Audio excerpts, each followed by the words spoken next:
نحمده ونصلي على رسوله الكريم أما بعد فأعوذ بالله من الشيطان الرجيم بسم الله الرحمن الرحيم رب اشرح لي صدري ويسر لي أمري واحلل عقدة من لساني يفقهوا قولي ربي يسر ولا تعسر وتمم بالخير اللهم لا سهل إلا ما جعلته سهلا وأنت تجعل الحزن إذا شئت سهلا ربي زدني علما آمين يا رب العالمين اللہ تعالیٰ کی تعریف حمد و ثنا اور پیارے نبی صلی اللہ علیہ وسلم پر درود کے بعد اپنی کلاس کا آغاز کرتے ہیں۔ پچھلی کلاس میں ہم نے بابو نواقض الوضو شروع کیا تھا۔ نواقض کا مطلب ہے توڑنے والی، نواقض الوضو وضو کو توڑنے والی چیزوں کے بارے میں باب ہم نے شروع کیا تھا۔ کچھ ہی حدیث پڑھی تھی، بس ان کو میں ایک دفعہ فٹافٹ گزار کے پھر آگے چلتی ہوں۔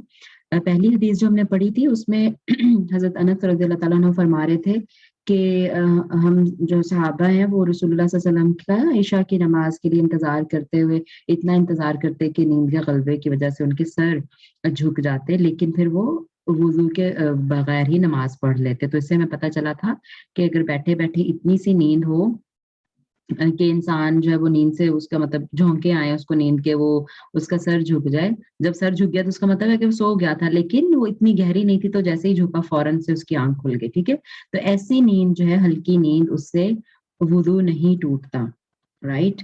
اور اس کے بعد اگلی حدیث جو ہم نے پڑھی تھی وہ استحاضہ کے تھی، ٹھیک ہے، کیونکہ نواقض الوضو ہے تو وضو کس چیز سے ٹوٹتا ہے کس سے نہیں ٹوٹتا، رائٹ، تو وہ ساری چیزیں اس میں ڈسکس ہوں گی۔ تو اب یہاں پہ تھا کہ ایک عورت آپ صلی اللہ علیہ وسلم کے پاس آئی، فاطمہ بنت ابی حبیش، تو انہوں نے کہا کہ میں ہمیشہ استحاضہ کے خون میں مبتلا رہتی ہوں، رائٹ، یہ ایک مطلب کائنڈ آف بیماری ہو جاتی ہے اور یہ مینسز کا خون نہیں ہوتا۔ تو اس میں پھر یعنی اس سے وضو ٹوٹ جاتا ہے، یہ پتہ چلا ہمیں، کیونکہ آپ صلی اللہ علیہ وسلم نے فرمایا کہ جب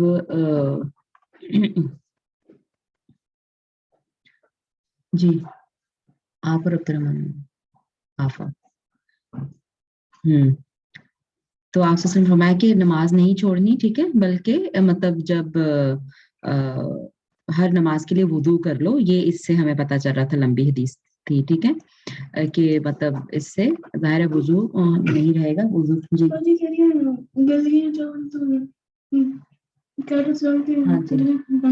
نہیں بند نہیں کرنا، ہاں ہلکی آنچ کر کے،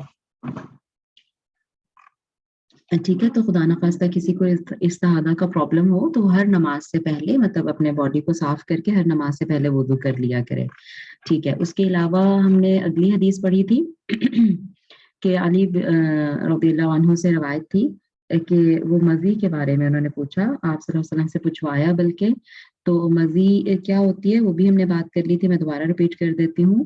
مزی یعنی شہوت کے ساتھ جو ایک ڈسچارج ہوتا ہے، لیسلا سا مادہ ڈسچارج ہوتا ہے، چاہے مرد ہو خاتون ہو، تو شہوت کے ساتھ جو مادہ خارج ہوتا ہے، ٹھیک ہے۔ کچھ اور بھی مطلب کچھ اور ڈیزیز کے طور پہ بھی ایک اسپیشلی خواتین کو ہوتا ہے ڈسچارج وائٹ سے کلر کا، وہ نہیں، وہ نواقض وضو نہیں ہے، لیکن شہوت کے ساتھ مطلب جو ڈسچارج ہو لیسلا سا مادہ وہ وضو کو توڑنے والا ہے، ٹھیک ہے۔ تو یہ اس سے ہمیں اس حدیث سے حضرت علی والی رضی اللہ تعالیٰ عنہ والی حدیث سے ہمیں یہ پتہ چلا، ٹھیک ہے۔ اس سے غسل نہیں ہے، ٹھیک ہے، تو اس سے غسل یعنی اس کے بارے میں پوچھا گیا، مزی کے بارے میں پوچھا گیا، تو پوچھنے کا مقصد یہی تھا کہ اس صورت میں کیا کرنا ہے، تو آپ سب فرمایا کہ وضو فیہ الوضو، ایسی صورت میں وضو کرنا ہے، ٹھیک ہے۔ غسل ایسی صورت میں واجب نہیں ہے، غسل منی میں واجب ہے، ٹھیک ہے، منی جو کہ یعنی بیوی کے ساتھ جو ہے مجامعت کے بعد خارج ہوتی ہے، منی کی صورت میں غسل ہے لیکن مزی کی صورت میں وضو ہے، ٹھیک ہے۔ آگے چلتے ہیں۔ اچھا، یہاں پہ اب ایک اور جو ہم نے عائشہ رضی اللہ تعالیٰ عنہا سے حدیث جو روایت ہے وہ ہم نے دیکھی تھی کہ آپ صلی اللہ علیہ وسلم نے اپنی کسی بیوی کا بوسہ لیا، ثم خرج الی الصلاۃ، پھر آپ صلی اللہ علیہ وسلم نماز کے لیے نکل گئے، ولم یتوضا، اور آپ صلی اللہ علیہ وسلم نے وضو نہیں کیا، رائٹ۔ تو اس سے پتہ یہ چلتا ہے کہ خالی بیوی کو ٹچ کرنے سے، یعنی مطلب جیسے یہ بوسہ لیا، تو اس طرح کی کوئی چیز جو ہے اس سے وضو نہیں ٹوٹتا، اور پھر وہ جو دوسری اگر میں ساتھ ملا لوں حدیث تو یعنی اگر ایسی صورت میں بوسہ لینے کی صورت میں یا ویسے جو ہے وہ مزی نکل آئے، ٹھیک ہے، تو پھر وضو جو ہے وہ واجب ہو جائے گا. لیکن اگر خالی بوسہ لیا ہے، خالی گلے لگایا یا ویسے اس میں مطلب مزی خارج نہیں ہوئی تو پھر وضو نہیں ٹوٹتا. اور یہ کیوں کلیئرلی بات کی جا رہی ہے؟ کیونکہ میں نے بتایا تھا کہ امام شافعی رحمہ اللہ کے نزدیک، جو شافعی اس فقہ شافعی کو مانتے ہیں، وہ کہتے ہیں کہ بس ٹچ بھی کر جائے، یعنی وائف کو ٹچ بھی، یعنی کسی عورت کو وائف کو ٹچ بھی کر لیں، چاہے ہاتھ ہی ٹچ کر جائے ہاتھ کے ساتھ ہی، ٹھیک ہے، کہیں پہ بھی کسی بھی پارٹ پہ ٹچ کر جائے بس تو وضو کرنا ہے. یہ ان کا عقیدہ ہے، ان کا مذہب ہے، جو کہ اس صحیح حدیث کے جو ہے وہ تھوڑا اپوزٹ جا رہا ہے. امام بخاری نے اسے ضعیف قرار دیا ہے، ٹھیک ہے، لیکن میں نے یہ بھی بتایا تھا کہ کچھ حدیث ضعیف ہوتی ہیں لیکن اسی تھیم کی دوسری حدیث موجود ہوتی ہیں جو کہ پھر اس حدیث کو مضبوط کر دیتی ہیں. اس طرح سے جو ہے وہ علماء دیکھ کے پھر وہ اس میں سے فائنل ڈیسیژن نکالتے ہیں، ٹھیک ہے. تو اس کے بارے میں کہا گیا ہے کہ یہی صحیح بات ہے کہ خالی ٹچ کرنے سے وضو نہیں ٹوٹتا. ٹھیک ہے، آگے چلتے ہیں. یہ حدیث ابو ہریرہ رضی اللہ عنہ سے روایت تھی اور ہم نے پڑھا تھا اس میں کہ جب تم میں سے کوئی اپنے پیٹ میں کچھ محسوس کرے، ٹھیک ہے، اور اس کو یہ شک پیدا ہو جائے کہ کچھ نکلا ہے پیٹ میں سے یا نہیں، یعنی ہوا خارج ہوئی ہے یا نہیں، ٹھیک ہے، تو وہ مسجد سے نہ نکلے حتیٰ کہ یا تو وہ آواز سن لے یا وہ کوئی بو محسوس کرے. ٹھیک، اب مسجد سے نہ نکلے کا مطلب ہے یعنی وضو کے لیے، ٹھیک ہے، کیونکہ وضو ظاہر باہر کی جگہ پہ بنا ہوگا، اور اگر وہ نماز میں ہے تو نماز نہ توڑے اپنی، ٹھیک ہے، کیونکہ اگر نماز کے دوران بھی وضو ٹوٹ گیا تو نماز آپ کو چھوڑ کے وضو کے لیے جانا ہے. صحیح. تو اس صورت میں یہ پتا چلا کہ جب تک یقین نہ ہو جائے، اور یقین ہونے کی کیا دو صورتیں اس حدیث میں بتائی گئی ہیں، یا تو کوئی آواز سنی جائے یا پھر کوئی جو ہے وہ بو محسوس ہو، پھر یقین ہو جائے گا کہ ہاں ہوا خارج ہوئی ہے تو پھر اس صورت میں وہ جائے، ورنہ شک کی صورت میں صرف مسجد سے باہر نہ جائے، شک کی صورت میں ریپیٹ نہ کیا جائے. میں نے آپ کو اس سلسلے میں ایک رول بتایا تھا کہ جو ہے شک جو ہے وہ یقین کو ختم نہیں کر سکتا. ٹھیک ہے، چلیں آگے چلتے ہیں. اور یقین کیا ہے؟ یقین تو یہ ہے نا کہ جب ہم نے شروع کیا نماز تو وضو تھا، جب ہم مسجد میں آئے ہیں تو وضو تھا، یہ یقین ہے. لیکن شک ہے کہ وہ ٹوٹ گیا کہ نہیں ٹوٹ گیا. ٹھیک ہے، تو شک ختم ہو جائے گا اور یقین پہ ہم عمل کریں گے. اگلی حدیث جو تھی طلق بن علی رضی اللہ عنہ سے تھی کہ آپ صلی اللہ علیہ وسلم نے کہ ایک آدمی نے کہا کہ میں نے شرمگاہ کا ہاتھ لگایا ہے، یا کسی آدمی نے لگایا، اس طرح سے بات ہوئی، تو کیا نئے سرے سے وضو کرنا ہوگا؟ علیہ الوضو، کیا اس پر وضو ہے؟ تو آپ صلی اللہ علیہ وسلم فرمایا نہیں، لا نہیں، انما هو بضعۃ منک، وہ یعنی شرمگاہ بھی جو ہے وہ تیرے جسم کا ہی حصہ ہے. ٹھیک ہے، تو اس حدیث کو بھی اچھا، یہ ان پانچوں اماموں نے اس کو حالانکہ روایت کیا ہے، اور ابن حبان نے اسے صحیح قرار دیا ہے، اور ابن مدینی کہتے ہیں کہ بصرہ کی حدیث سے یہ حدیث بہت بہتر ہے. ابن مدینی جو ہے وہ امام بخاری کے بھی استاد ہیں، ٹھیک ہے، لیکن جو جمہور علماء ہیں، جمہور علماء جو جس پہ جو تمام علماء کا اتفاق ہے، وہ اس حدیث کو کمزور کرتے ہیں. جو ابن مدینی کا قول ہے اس کو نہیں لیتے، بلکہ جو اگلی حدیث، کیونکہ اگلی حدیث جو بصرہ بنت صفوان کی ہے وہ بالکل اپوزٹ ہے اس کے، ٹھیک ہے، تو پھر اس کو وہ لیتے ہیں. اور کیونکہ کیوں اس کی کیا وجہ ہے کہ اس کو لیتے ہیں؟ کیونکہ اور جو احادیث ہیں کچھ وہ اس کو مضبوط کرتی ہیں. ٹھیک ہے، جو بھی میں نے پہلے آپ کو رول بتایا تھا نا کہ ایک ہی ٹاپک کے ریلیٹڈ کچھ ڈفرنٹ احادیث ہو سکتی ہیں. ایک منٹ، دودھ ڈالو، دودھ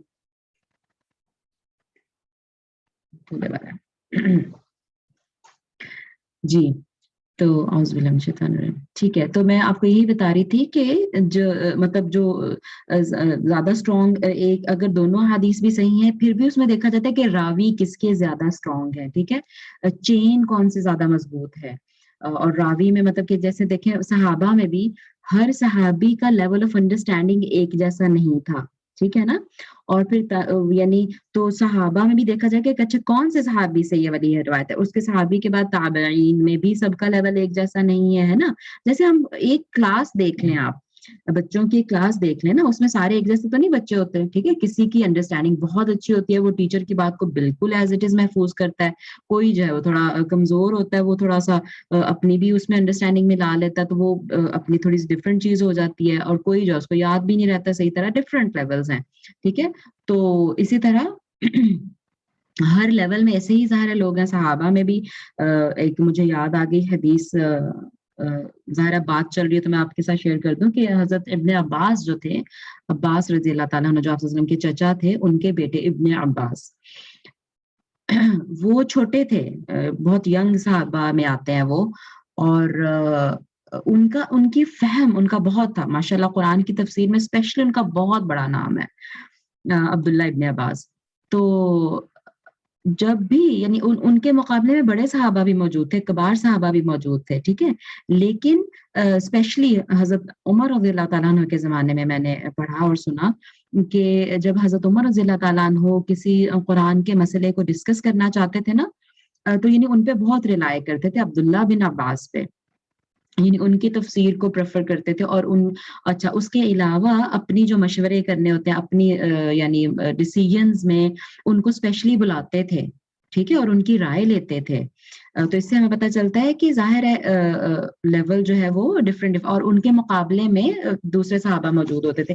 بلکہ ایک دفعہ کسی نے یعنی گلا کیا کہ جو آپ جو ہے وہ مطلب ہم بڑے بیٹھے ہوئے ہیں تو آپ نے بچے کو ایک بلایا اور اس سے رائے لی، ٹھیک ہے.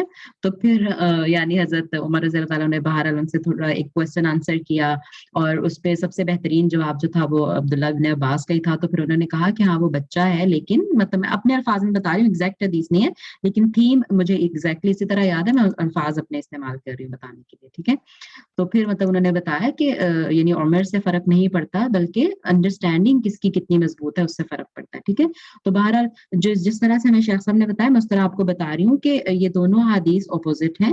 اب یہ والی حدیث بسرا والی جو ہے، بسرا بنت صفوان، اس میں ہے کہ رسول اللہ صلی اللہ علیہ وسلم سے پوچھا گیا مس ذکرہ فلیتوضا. آپ صلی اللہ علیہ وسلم فرمایا کہ جو اپنے ذکر کو یعنی اپنی شرمگاہ کو ہاتھ لگائے بس اسے چاہیے کہ وضو کرے، رائٹ. اور پچھلی حدیث میں تھا کہ کسی شخص نے لگایا اور تو آپ صلی اللہ علیہ وسلم نے کہا کہ وہ اس کے جسم کا ہی حصہ ہے، ٹھیک ہے. تو یہ والی حدیث جو ہے کہ وضو کرے، یہ والی حدیث زیادہ اسٹرانگ ہے، ٹھیک ہے. اور یہ دیکھیں امام بخاری نے مطلب جو پوری اپنی تحقیق کے بعد امام بخاری نے کہا ہوا اصح شیء فی ھذا الباب، اس باب میں کا مطلب کہ یعنی کہ شرمگاہ کو ہاتھ لگانے کے بعد وضو کرنا ہے کہ نہیں کرنا، اس سلسلے میں ظاہر ہے کچھ اور بھی حدیث آئی ہیں، لیکن یہ سب سے زیادہ صحیح بات ہے جو اس حدیث میں ذکر ہوئی ہے، ٹھیک ہے. اس باب میں یہ صحیح ترین حدیث ہے. اور جیسے میں نے آپ کو کہا کہ پچھلی حدیث کو جو امام ابن مدینی جو ہے وہ صحیح قرار دیتے ہیں، اور وہ کہتے ہیں کہ یہ حدیث زیادہ بہتر ہے. اور ابن مدینی حضرت امام بخاری کے استاد ہیں، لیکن آپ دیکھیں کہ استاد شاگرد میں بھی اختلاف آ سکتا ہے اوپینین کا، ٹھیک ہے. یعنی اور اس کا کیا اس کی ریزن ہوتی ہے. دیکھیں ماشاءاللہ میرے کچھ اسٹوڈنٹ ہوں گے جو مجھ سے بھی آگے نکل جائیں گے، ٹھیک ہے.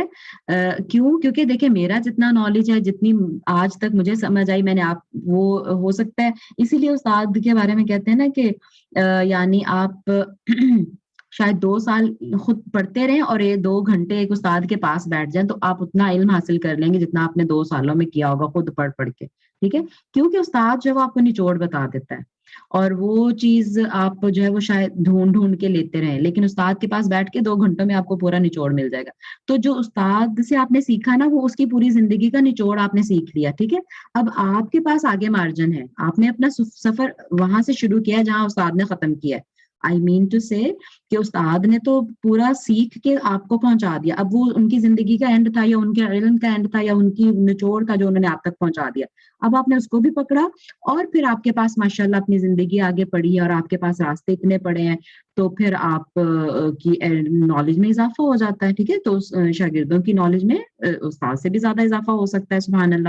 تو اس کی وجہ سے پھر جو ہے ہو سکتا ہے کہ اس ٹیچر نے جو بات کہی ہے وہ صحیح نہیں ہے، لیکن اس شاگرد کو کوئی اور اچھی بات کہیں اور سے بھی مل گئی، کہیں اور سے نالج لیا، تو اس طرح سے پھر استاد اور شاگرد میں بھی اختلاف ممکن ہے. جیسا کہ ہمیں یہاں نظر آ رہا ہے، ٹھیک ہے، ابن مدینی میں اور امام بخاری میں. امام بخاری اس کو صحیح ترین کہہ رہے ہیں، جس میں آپ صلی اللہ علیہ وسلم نے حکم دیا کہ اسے چاہیے کہ وضو کرے. رائٹ، چلیں، کافی میرا خیال ہے ڈیٹیل میں نے آپ کو بتا دیا. اور یہ جو ڈیٹیل ہے، یہ جو چیزیں ہیں، یہ ہمیں ساری اگلی احادیث میں ذہن میں رکھنی ہے، جن میں اس طرح کے اختلاف تھوڑے سے ہمیں نظر آئیں گے. ٹھیک ہے. اچھا، آگے چلتے ہیں ہم. میرا خیال ہے یہاں تک ہی ہم نے بات کی تھی. ہاں، پچھلی کلاس میں یہاں تک بات ہوئی تھی، اور بلکہ مجھے یاد آ گیا کہ پھر مجھ سے سوال بھی کیا گیا تھا. اللہ کرے کہ وہ ادھر ہوں ابھی جنہوں نے سوال کیا تھا، اگر نہیں ہے تو ریکارڈنگ ضرور سن لیں. اس میں وہ بچے کو واش کرنے کے بارے میں سوال کیا گیا تھا، اسی حدیث کے کانٹیکسٹ میں، کہ اگر ماں جو ہے وہ بچے کو واش کرے، چھوٹے بچے کو، تو کیا اس ظاہر ہاتھ لگے گا شرمگاہ کو، تو کیا اس کا بھی وضو ٹوٹ جائے گا؟ یہ بھی میں نے تب بھی یہی بتایا تھا کہ اختلافی مسئلہ ہے. ٹھیک ہے، اور احتیاط کا تقاضا یہ ہے کہ وضو کر لے ماں. ٹھیک، لیکن آج میں دوبارہ شیخ صاحب کی ریکارڈنگ سن رہی تھی، تو اس میں شیخ صاحب نے ایسے ہی بتایا کہ اختلافی مسئلہ ہے. ٹھیک ہے، اختلافی مسئلہ ہے، لیکن شیخ صاحب نے کہا کہ جو جمہور علماء ہیں ان کا خیال ہے کہ چھوٹے بچے کو واش کرنے سے وضو نہیں ٹوٹتا ماں کا. اس کی کچھ ریزنز ہیں. ایک تو یہ کہ وہ ظاہر ہے آف اینڈ آن ماں کو وہ اسپیشلی جتنا چھوٹا بچہ اتنا زیادہ وہ اس کو کرنا پڑے گا، اور یعنی سہولت، دین میں سہولت ہے، تو اس کے پوائنٹ آف ویو سے یعنی وضو نہیں ٹوٹے گا، علماء کا خیال ہے. اور ان علماء نے یہ کہا کہ رسول اللہ صلی اللہ علیہ وسلم کے زمانے میں، مطلب ظاہر ہے تب بھی مائیں واش کرتی ہوں گی بچوں کو، تو کبھی کسی حدیث میں اس طرح سے اسپیشلی نہیں آیا. جیسے ابھی اوپر آیا کہ بھئی اگر کسی نے اپنے شرمگاہ کو چھوا تو کیا وہ وضو کرے، تو پھر اس طرح یہ بھی حدیث میں آ سکتی تھی نا بات، کہ مطلب ماں جو بچے کو کرے تو کیا وہ بھی کیونکہ اتنی آفنلی پیش آنے، ہر ماں کو اس سے سابقہ پڑتا ہے، اس سے واسطہ پڑتا ہے. تو یہ کیسے ممکن ہے کہ پھر اس کو نہ کلیئرلی بتا دیا جاتا ہے حدیث میں؟ ٹھیک، تو ان قرائن کو دیکھتے ہوئے علماء، جو جمہور علماء ہیں، وہ کہتے ہیں کہ نہیں ٹوٹتا وضو. ٹھیک ہے، ماں اگر بچے کو واش کرتی ہے تو اسی وضو سے نماز پڑھ لے. اور بالغ بچے کو، یعنی کسی بالغ کی، چاہے اپنی شرمگاہ کو یا کسی بالغ کی شرمگاہ کو اگر چھوا ہے تو پھر وضو ٹوٹ جائے گا. ٹھیک ہے، میرا خیال ہے میں نے ضروری سمجھا کہ میں اس کی وضاحت کر دوں. اچھا، اس کے علاوہ یعنی یہ ہے کہ کپڑے کے اوپر سے اگر یعنی دیکھیں نا، جیسے خارش وغیرہ کی ہے تو اس سے وضو نہیں ٹوٹے گا.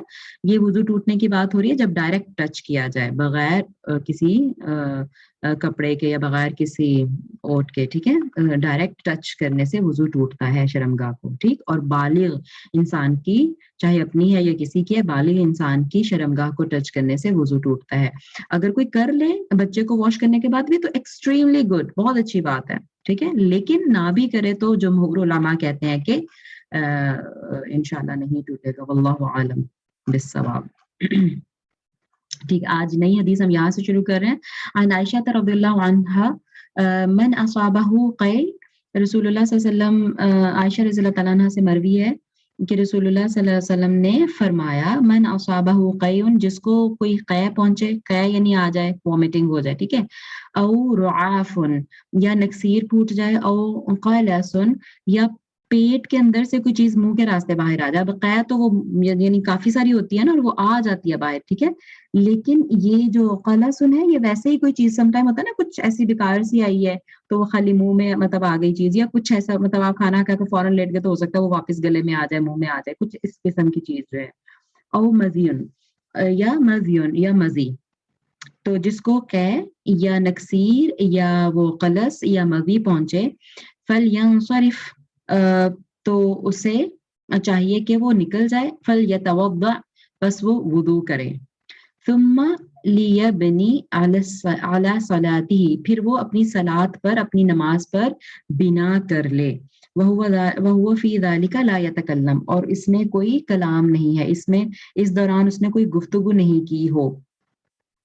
اچھا، یہ والی جو حدیث ہے دیکھیں، اخرجہ ابن ماجہ وضعفہ احمد وغیرہ، اس کو امام ابن ماجہ نے روایت کیا ہے، انہوں نے اس کو اپنی بک میں لکھا ہے، لیکن احمد رحمہ اللہ اور دوسرے، وغیرہ اور دوسرے، انہوں نے اس کو ضعیف قرار دیا ہے اس حدیث کو. ٹھیک ہے، تو بہرحال اب اس میں سے جتنی چیز صحیح ہے وہ یہ ہے کہ مزی سے تو ہم نے جیسے پہلے، کیونکہ مزی کے بارے میں تو الگ سے بھی احادیث ہیں، مزی سے تو وضو ٹوٹ ہی جاتا ہے، لیکن قے سے کسی کو وامٹ ہو گئی یا نکسیر پھوٹ گئی یا ویسے کوئی منہ میں چیز آ گئی، اس سے وضو نہیں ٹوٹتا جمہور علماء کے نزدیک. ٹھیک ہے، یہ حدیث ضعیف ہے. اور لیکن جو اس میں مزی کا ذکر ہے وہ چونکہ باقی احادیث کی روشنی میں اس کو تقویت مل رہی ہے، اس لیے وہ والی پوائنٹ صحیح ہے اس کا. ٹھیک ہے، اور باقی جو ہے وہ چیزیں وضو کو توڑتی نہیں ہیں. اس کے لیے بھی باقی علماء کے پاس دوسری احادیث اور دوسرے واقعات ہیں جن سے وہ استدلال کرتے ہوئے اس کو پھر وہ مطلب ضعیف کہتے ہیں. ٹھیک ہے. اچھا، اور دوسری ایک یہ بھی بات ہے کہ یہ اس میں جو آگے الفاظ ہیں کہ ٹھیک ہے جس کو یہ چیزیں لاحق ہو جائیں اس کو چاہیے کہ وہ چلا جائے، یعنی مسجد سے چلا جائے یا نماز سے. اسپیشلی یہاں نماز کی بات ہو رہی ہے کیونکہ ثم لیبنی علی صلاتہ سے پتہ چل رہا ہے. ٹھیک ہے، یہ جو لفظ ہے نا ثم یبنی، پھر وہ بنا کرے، لیبنی بنا کرے علی صلاتی، اپنی نماز پر. اس کا مطلب یہ ہے کہ جتنی نماز وہ چھوڑ کے گیا تھا وہاں سے پھر آگے آ کے شروع کر لے، یہ مطلب ہے. اس پہ بھی علماء کا اختلاف ہے کہ کیا اس طرح سے وہ نماز آگے آ کے وہیں سے شروع کرے گا. اور انہوں نے یہ کنڈیشن بیچ میں رکھی ہے کہ اس میں اس دوران یعنی دیکھیں اس کا وضو ٹوٹا ان میں سے کسی ریزن کی وجہ سے، اور پھر وہ چپ کر کے نکل گیا نماز سے اور اس نے جا کے وضو کیا اور دوبارہ آ گیا اور بیچ میں کسی سے بات نہیں کی، وضو کے لیے آنے جانے میں کسی سے بات نہیں کی، اور پھر آ کے فار ایگزامپل ایک رکعت پڑھ کے اس کا وضو ٹوٹا اور وہ پھر آ کے واپس دوسری رکعت سے شروع کر لے، یعنی جتنی ہوگی اس کے اوپر بنا کر لے. تو علماء کہتے ہیں کہ نہیں، یہ بنا بھی کرنا صحیح نہیں ہے، اس کو پوری نماز شروع سے دہرانی ہوگی کیونکہ یہ ضعیف حدیث اس کو کہتے ہیں. سارے ہی اس کو ضعیف کہتے ہیں، صرف ابن ماجہ نے اس کو لیا ہے. ٹھیک ہے، چلیں میرا خیال ہے کافی آگے چلتے ہیں.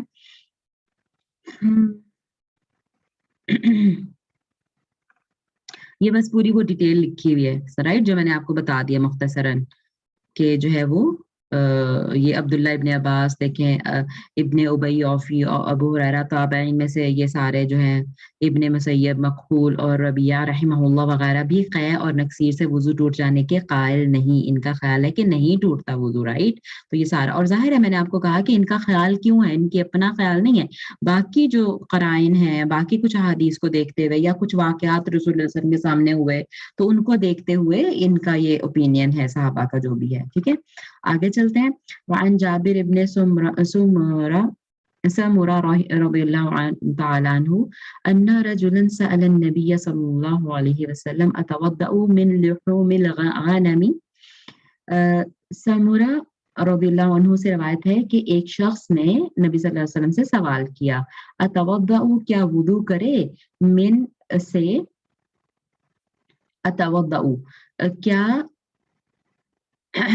میں سوری کرے نہیں میں کروں، اتوضأ کیا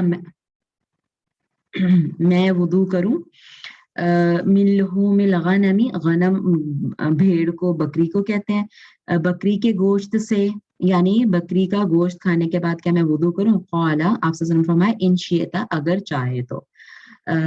قال، انہوں نے فرمایا، اتوضأ من لحوم الابل، کیا میں اونٹ کے گوشت سے وضو کروں. تو آپ صلی اللہ علیہ وسلم نے فرمایا، نعم، جی ہاں. اس کو امام مسلم رحمہ اللہ نے روایت کیا ہے. ٹھیک ہے، اچھا. اب اس میں کیا پتہ چلا حدیث سے کہ بکری کا گوشت کھانے سے وضو نہیں ٹوٹتا، وضو آپ اسی میں نماز پڑھ سکتے، لیکن اگر اونٹ کا گوشت کھایا ہے تو پھر وضو ریپیٹ کرنا ہے. ٹھیک، اور یہ صحیح حدیث ہے اور اس میں کوئی اختلاف نہیں ہے، اور کوئی ایسی حدیث اور یا ایسا کوئی واقعہ نہیں ہے جو اس کے خلاف جاتا ہو. ایک حدیث بس ہے کہ رسول اللہ صلی اللہ علیہ وسلم اپنی زندگی کے آخری ایام میں آگ پر پکی ہوئی کوئی بھی چیز کھاتے تھے تو وضو نہیں کرتے تھے، رائٹ. بس ایسے بات ہے وہاں پہ اس حدیث میں. تو اب کیا یہ ظاہر ہے اونٹ کا گوشت بھی انسان کھا رہا ہے تو کچا تو نہیں کھا رہا نا، کچا گوشت تو ویسے ہی حرام ہے انسان کو کھانا، پکا کے ہی کھائیں گے اور وہ ہیلدی بھی نہیں ہے. تو پھر اگر وہ عام جو ایک حدیث ہے کہ آپ صلی اللہ علیہ وسلم آگ پر پکی ہوئی کوئی چیز کھانے کے بعد وضو نہیں کرتے تھے، اگر اس عام کو لیا جائے تو پھر تو ظاہر ہے یہ اونٹ کا گوشت بھی اس میں آ گیا. لیکن یہاں پر چونکہ نام لے کر ذکر ہے تو اس لیے وہ جو عموم ہے اس حدیث کا وہ اس خاص نام کے ذریعے سے وہ کینسل ہو جاتا ہے اور اس کا مطلب ہوگا کہ باقی چیزیں، ٹھیک ہے، باقی پکی ہوئی چیزیں، جیسے ابھی بکری کا گوشت کی بات ہوئی یا مطلب کوئی بھی حلال جانور ہو، گائے وغیرہ یا جو بھی، گائے تو خیر اس وقت عرب میں کہاں کھاتے تھے، بکری اونٹ ہی کھاتے تھے، گھوڑا بھی جائز ہے، مطلب مباح ہے، ٹھیک ہے، تو بہرحال اب اس کا یہ کہ بھئی یہ کیا ڈفرنس ہے کہ بکری کا گوشت کھائیں تو وضو نہ کریں اور اونٹ کا کھائیں تو کر لیں۔ اس میں ویسے کچھ کلیریفیکیشن حدیث میں تو نہیں آتی، لیکن علماء نے مطلب، اور علماء میں اسپیشلی ابن قیم، دیکھیں علامہ ابن قیم رحمہ اللہ جو ہیں وہ اپنی ایک بک اعلام المعطلین میں لکھتے ہیں کہ ہر اونٹ کی کوہان پر شیطان ہوتا ہے، ٹھیک ہے، اور ظاہر ہے آپ صلی اللہ علیہ وسلم نے خود جو اونٹ کو ہے نا مطلب ایک وہ اس میں سرکشی سی ہوتی ہے اونٹ میں، اور آپ صلی اللہ علیہ وسلم نے اکثر احادیث میں نا اونٹ کی مثال بیان کی ہے، ٹھیک ہے، جیسے سوری اذان شروع ہو گئی ہے، بس رکے ذرا، میں اذان کے بعد پھر بات پوری کر کے پھر کلاس بند کرتی ہوں انشاءاللہ۔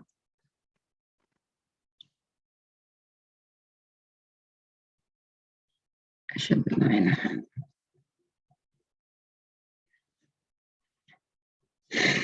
اشهد ان لا اله الا الله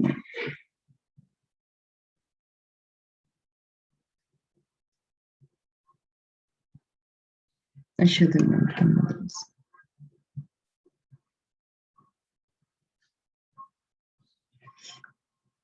اشهد ان محمد رسول الله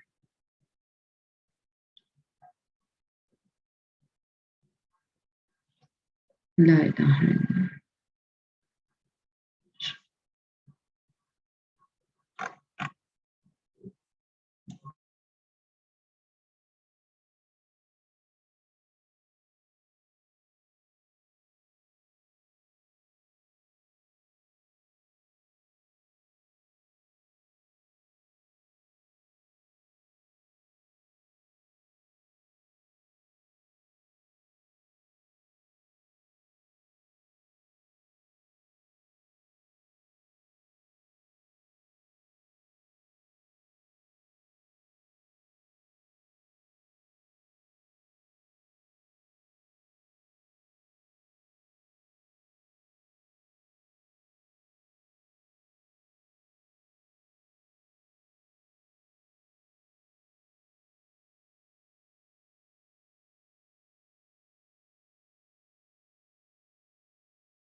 اچھا چلیں شروع کرتے ہیں دوبارہ۔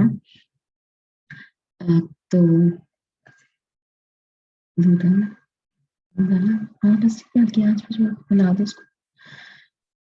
اچھا تو جی بات ہو رہی تھی ہاں اونٹ کے گوشت سے، ٹھیک ہے، تو جیسے میں نے کہا کہ آپ صلی اللہ علیہ وسلم نے کچھ احادیث میں اونٹ کو یعنی استعمال کیا ہے اپنی مثالوں میں، اور کہا کہ ایک حدیث میں مجھے یاد آ رہی ہے کہ آپ صلی اللہ علیہ وسلم نے فرمایا کہ صاحب قرآن کی مثال اونٹ والے کی ہے، کہ اگر تو وہ اونٹ کو باندھ کے رکھتا ہے اچھے سے تو وہ اس کے پاس رہے گا، اس کے پاس مضبوطی سے رہے گا، ورنہ وہ بھاگ جائے گا۔ تو صاحب قرآن کی مثال اونٹ والے کی طرح ہے کہ اگر وہ قرآن کو پڑھتا رہے گا تو اس کے پاس محفوظ رہے گا، ورنہ اس کے سینے سے تیزی سے بھاگ جائے گا جیسے کہ اونٹ بھاگتا ہے، ٹھیک ہے، تو یعنی اس کو سرکشی اس کی اونٹ کی جو ہے نا ہمیں معلوم ہوتی ہے حدیث سے بھی۔ اچھا تو اب یہاں پہ وہ کہہ رہے ہیں کہ ہر اونٹ کی کوہان پر شیطان ہوتا ہے، اور شیطان جب وہ آگ سے، جن کی پیدائش تو آگ سے ہوئی ہے، شیطان ہمیں پتہ ہے کہ جن ہے اور جن آگ سے بنا ہوا ہے، تو لہٰذا جب اونٹ کا گوشت کھایا جائے گا تو وہ ایک شیطانی قوت یا مطلب ایک تھوڑی سی طبیعت میں وہ چیز پیدا ہوگی، ٹھیک ہے، تو پھر جو آگ کو جیسے پانی سے بجھایا جاتا ہے تو وہ جو طبیعت میں اس طرح کی چیز پیدا ہوگی اونٹ کا گوشت کھانے سے ہو سکتی ہے، اس کو پانی کے ذریعے سے بجھایا جائے گا، یعنی وضو کر کے، فریش وضو کر کے، رائٹ. بہرحال یہ ان کا ابن قیم رحمہ اللہ کا خیال ہے. رسول اللہ صلی اللہ علیہ وسلم نے کچھ ایسا ایکسپلینیشن نہیں دی اور نہ ہی میرا خیال ہے صحابہ پوچھتے تھے کہ کیوں ایسا ہے. رائٹ. تو سب سے پہلا جو ہے نا اس کا ریزن بس یہی ہے کہ تعبدی احکام کی حکمت، یعنی تعبد کیا عبادت کے لیے، کہ رسول اللہ صلی اللہ علیہ وسلم نے کہا کہ وضو کرو تو بس ہم کر لیں گے. رائٹ. ضروری نہیں ہے کہ ہمیں اس کی ریزن سمجھ آئے، ہمارے لیے تو بس کہنا ہی کافی ہے نا آپ صلی اللہ علیہ وسلم کا. ٹھیک ہے. لیکن اگر کچھ سمجھ آتی ہے حکمت ہے تو اچھی بات ہے، ہم سمجھ لیں. لیکن نہیں بھی سمجھ آتی تو ضروری نہیں ہے، بس ہم اس کو ایک عبادت سمجھ کے کر لیں گے، رسول اللہ صلی اللہ علیہ وسلم کا حکم سمجھ کے کر لیں گے. ٹھیک ہے. بہرحال اس میں اختلاف ہے. ٹھیک ہے. ائمہ اہل سنت میں اختلاف ہے. کچھ کہتے ہیں کہ اونٹ کا گوشت کھانے سے وضو ٹوٹ جاتا ہے، کچھ کہتے ہیں نہیں ٹوٹتا. اختلاف ہے اس میں. رائٹ.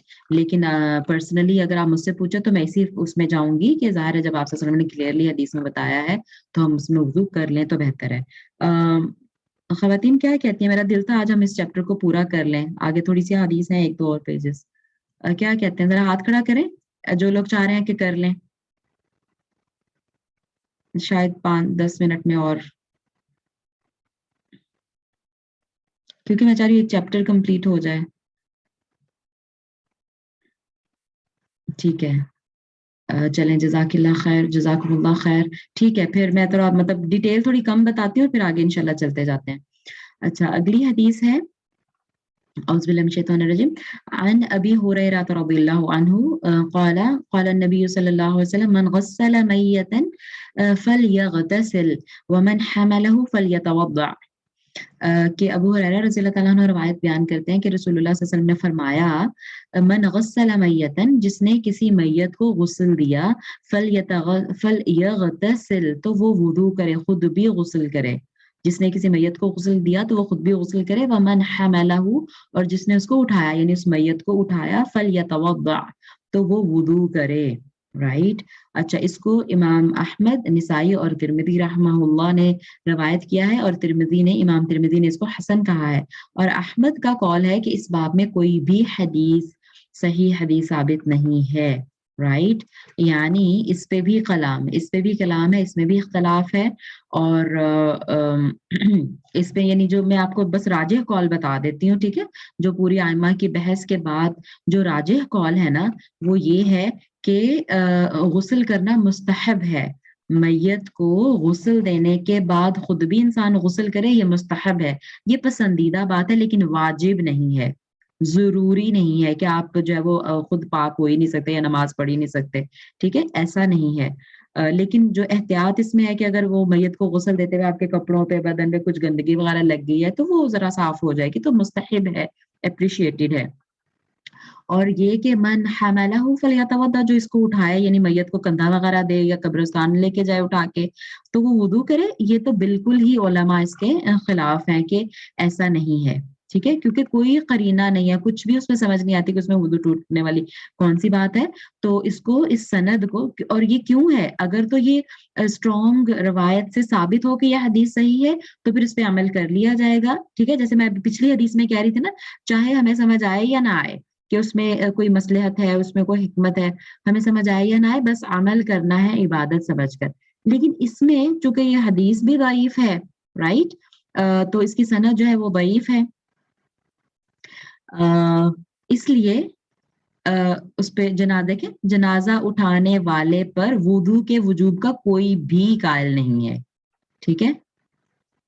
ابن حجر جو ہیں، جو اس کتاب کے رائٹر ہیں، وہ اس روایت کو کی سند کو صحیح قرار دیتے ہیں. ٹھیک ہے.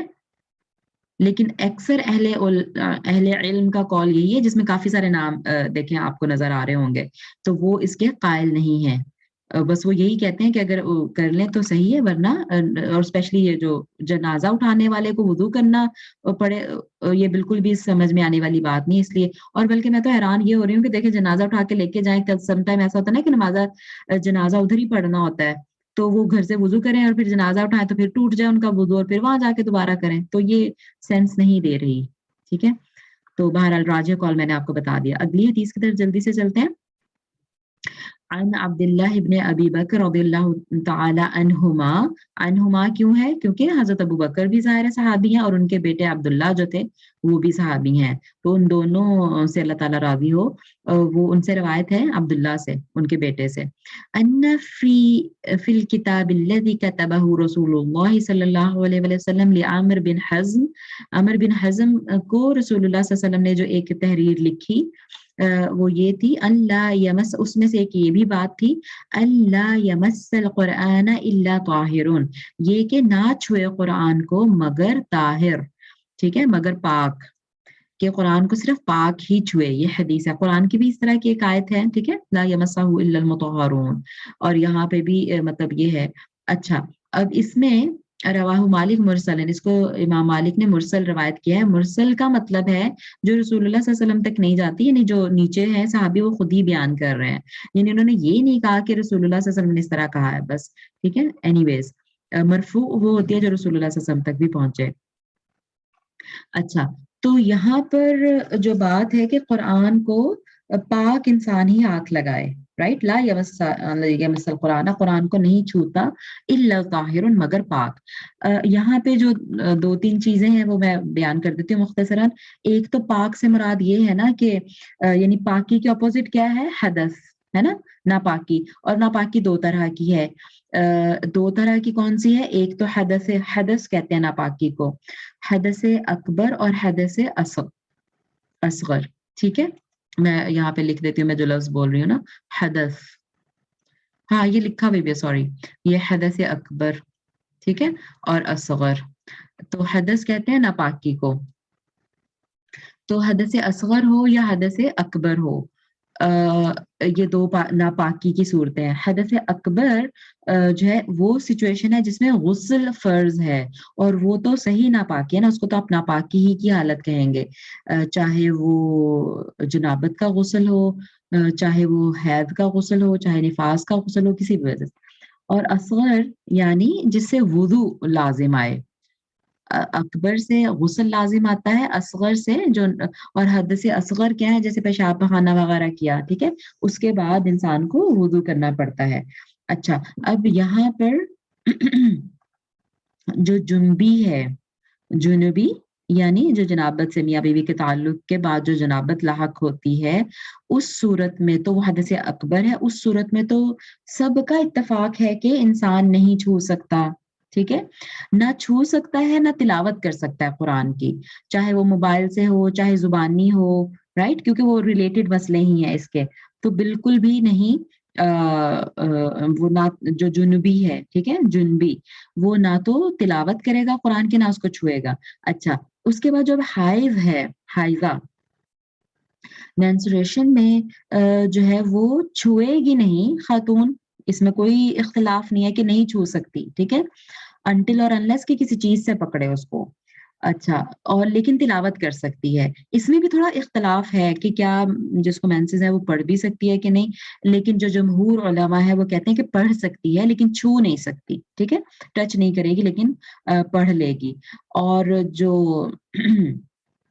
جو بغیر وضو کے ہے، یعنی نہ تو اس کو مینسٹریشن ہے نہ اس کو جنابت ہے، بس وضو نہیں ہے اس کا، وہ بھی ایک حالت ہے نا، ٹھیک ہے، جیسے وضو نہیں ہے ویسے وہ پاک ہے انسان لیکن وضو میں نہیں ہے، تو کیا وہ قرآن پاک کو ٹچ کر سکتا ہے؟ اگین اس میں بھی اختلاف ہے، لیکن شیخ صاحب نے کہا کہ اختلاف سے نکلنے کا یہی راستہ ہے کہ آپ اس کسی چیز سے ہی پکڑ لیں، اور بہتر یہی ہے کہ وضو کریں، ٹھیک ہے، تلاوت تو یقیناً کر سکتے ہیں، اس میں کوئی حرج نہیں ہے، بغیر وضو کے تلاوت کر سکتے ہیں، لیکن کیا ٹچ کرنا ہے کہ نہیں وضو کے بغیر، اس میں اختلاف ہے، ٹھیک ہے، تو شیخ صاحب نے کہا کہ بہتر یہی ہے کہ وضو کر کے ہی آپ ہاتھ لگا لیں، ویسے بھی رسول اللہ صلی اللہ علیہ وسلم کی سنت ہے کہ وہ جو ہے مطلب ہر وقت وضو میں رہتے تھے، تو ہم بھی کوشش کریں، اور اسپیشلی اگر اہتمام سے قرآن پڑھنے لگے ہیں، یا اللہ تعالیٰ کی عبادت ہے نا قرآن کی تلاوت، تو خود تو عبادت کرنی ہے تو وہ وضو کر کے، شرط نہیں ہے، یاد رکھیں، کیونکہ عبادت نماز بھی ہے، نماز کی شرط ہے وضو،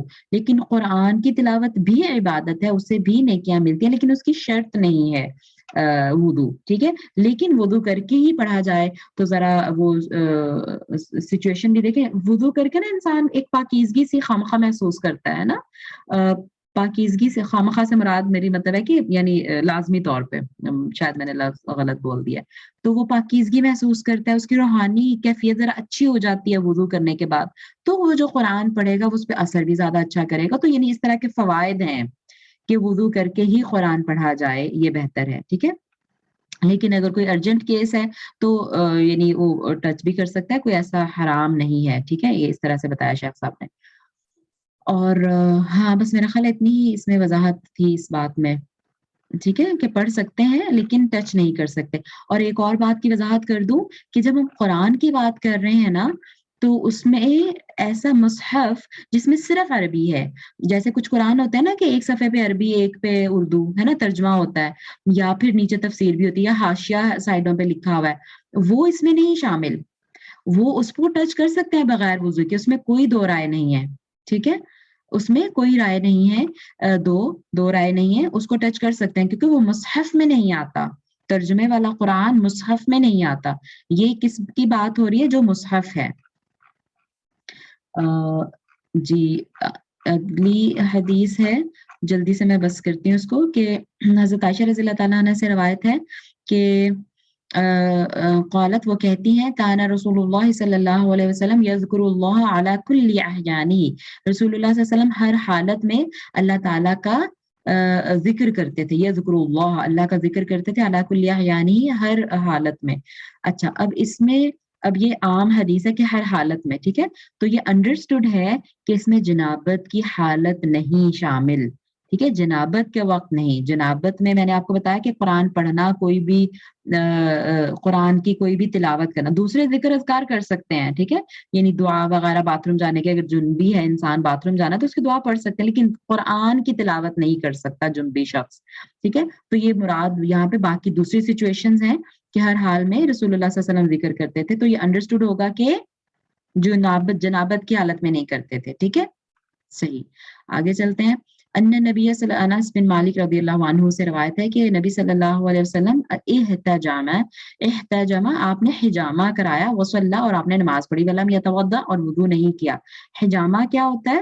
کپنگ، ہے نا، جو خون نکلتا ہے جسم سے، تو آپ نے حجامہ کرانے کے بعد ویسے ہی نماز پڑھی، وضو نہیں کیا، اس کا مطلب ہے کہ اور اسی سے پھر وہ دلیل لیتے ہیں نا جو پیچھے حدیث میں تھی کہ خون مطلب نکسیر پھوٹ جائے، کیونکہ وہ بھی جسم سے خون نکلتا ہے، تو اس سے وضو نہیں ٹوٹتا، کیونکہ حجامہ سے بھی نہیں ٹوٹتا، ٹھیک ہے؟ اور پھر دوسری، کیونکہ کچھ علماء کا خیال، کچھ میرے خیال فقہ حنفی والے جو ہیں وہ کہتے ہیں کہ خون نکلنے سے وضو ٹوٹ جاتا ہے نا۔ آپ نے اکثر فقہ حنفی کی بکس میں دیکھا ہوگا، میں نے تو دیکھا ہوا ہے کیونکہ بچوں کو پڑھاتی نا فقہ، تو اس میں لکھا ہوتا ہے کہ وضو ٹوٹنے سے، سوری، خون نکلنے سے بھی وضو ٹوٹ جاتا ہے، ٹھیک ہے؟ جو کہ صحیح نہیں ہے، کیونکہ اتنی جنگیں وغیرہ ہوتی تھیں آپ صلی اللہ علیہ وسلم کے زمانے میں، تو صحابہ کو تو اکثر ہی یہ سچویشن لاحق ہوتی تھی کہ وہ زخمی ہو گئے، اور ہمیں پتہ ہے کہ نماز وہ پڑھ رہے ہوتے تھے، سبحان اللہ، نماز خوف بھی ہے، جنگوں کے دوران بھی چھوڑی نہیں ہے انہوں نے کبھی، تو مطلب کبھی اس طرح سے ذکر نہیں آیا کہ آپ سے انہوں نے کو کہا ہو کہ کر کے آؤ دوبارہ، ٹھیک ہے؟ اور یہ دیکھیں یہاں سے بھی پتہ چل رہا ہے کہ حجامہ کا ہی نہیں، صرف جو جسم کے جو دو راستے ہیں، جو نیچرل جہاں سے باہر آتا ہے، بولا براز کے راستے، ٹھیک ہے، پخانہ اور پیشاب کے جو راستے ہیں، ان سے اگر خون آئے تو وضو ٹوٹ جاتا ہے، اس کے علاوہ جسم کے کسی حصے سے بھی خون آئے تو وضو نہیں ٹوٹتا۔ اگلی حدیث ہے، العین وقاء الصحیح، جو معاویہ رضی اللہ تعالیٰ عنہ سے روایت ہے کہ جو آنکھ ہے وہ ہوا خارج ہونے کا بندھن ہے، بندھن یعنی آنکھیں جو ہے نا وہ بندھن ہے، یعنی باندھ کے رکھتی ہیں ہوا خارج ہونے والی جگہ کو، یعنی وہ پتہ چلتا ہے انسان کے، وہ کانشیسنیس میں ہوتا ہے نا جب انسان جاگ رہا ہوتا ہے۔ فَإِذَا نَامَتِ الْعَيْنَانِ، بس جب وہ دونوں آنکھیں سو جاتی ہیں، اِسْتَلَقَ الْوِقَاءُ، تو وہ بندھن ڈھیلا ہو جاتا ہے۔ یہ وہی حدیث ہے جو ہم نے شروع میں بھی پڑھ لی تھی کہ اگر تو یعنی مطلب جب آنکھیں بند ہو جاتی ہیں تو وہ بندھن ڈھیلا ہو جاتا ہے۔ یہ ڈھیلا کب ہوگا؟ جب انسان لیٹ کے سوئے گا نا تو اعضاء پورے ڈھیلے ہو جاتے ہیں، ٹھیک ہے؟ تو مقصد یہی ہے اس میں بھی، بس اس کو وائنڈ اپ کرتے ہوئے یہ ہے کہ اگر ہلکی سی نیند ہے نا، اتنی سی کہ آپ کو فوراً سے پتہ چلا، جس کا مطلب ہے کہ آپ اپنے آپ کو مطلب وہ قابو میں ہے، تو وضو نہیں ٹوٹا۔ گہری نیند ہے، آپ گہری نیند میں چلے گئے تو پھر وہ یہ ہے کہ آنکھیں جب وہ بندھن